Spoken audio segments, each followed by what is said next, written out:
Hello and welcome to my channel. I'm Melody, and on this channel I want to help you to grow in your faith. Today we're reading from Romans chapter 2, and let's get started. God's judgment of sin. You may think that you can condemn such people, but you are just as bad, and you have no excuse. When you say they are wicked and should be punished, you are condemning yourself. For you who judge others do these very same things. And we know that God in his justice will punish anyone who does such things. Since you judge others for doing these things, why do you think you can avoid God's judgment when you do the same things? Don't you see how wonderfully kind, tolerant, and patient God is with you? Does this mean nothing to you? Can't you see that his kindness is intended to turn you from your sin? But because you are stubborn and refuse to turn from your sin, you are storing up terrible punishment for yourself.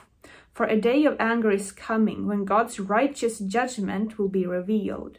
He will judge everyone according to what they have done. He will give eternal life to those who keep on doing good, seeking after the glory and honor and immorality that God offers. But he will pour out his anger and wrath on those who live for themselves, who refuse to obey the truth, and instead live lives of wickedness. There will be trouble and calamity for everyone who keeps on doing what is evil, for the Jew first and also for the Gentile. But there will be glory and honor and peace from God for all who do good, for the Jew first and also for the Gentile. For God does not show favoritism.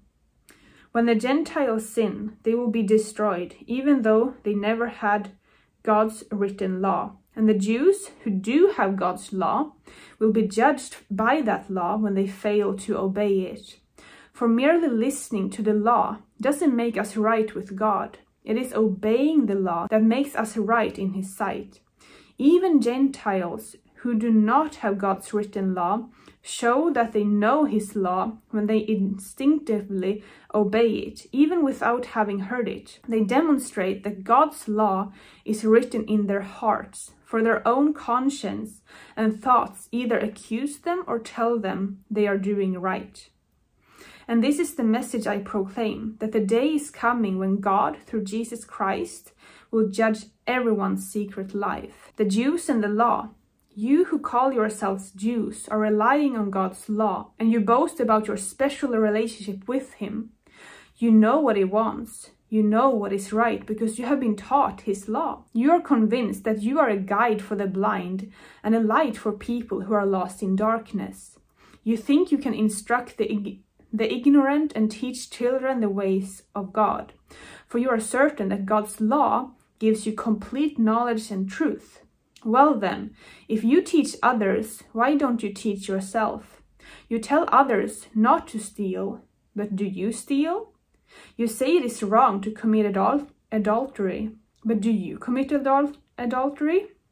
You condemn idolatry, but do you use items stolen from pagan temples?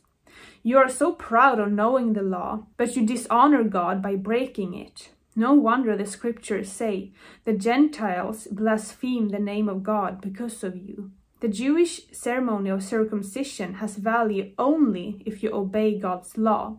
But if you do not obey God's law, you are no better off than the uncircumcised Gentile. And if the Gentiles obey God's law, won't God declare them to be his own people? In fact, uncircumcised Gentiles who keep God's law will condemn you Jews who are circumcised and possess God's law but don't obey it. For you are not a true Jew just because you were born of Jewish parents or because you have gone through the ceremony of circumcision. No, a true Jew is one whose heart is right with God. A true circumcision is not merely obeying the letter of the law, rather it is a change of heart produced by the Spirit. And a person with a changed heart seeks praise from God and not people. I love what it says about God's law being written on our hearts.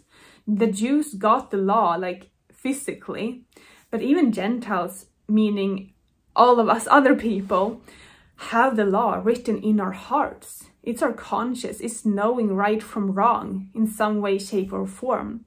And then of course, the closer we get to Jesus, the more that like conscience becomes clear and we can feel the conviction even more. It's also so interesting how it says that circumcision, for example, and like doing things in order to obey God and like follow his law, it means nothing unless there's a change of heart with it. Because people can say all kinds of things like, I follow this law and I do this and that and everything.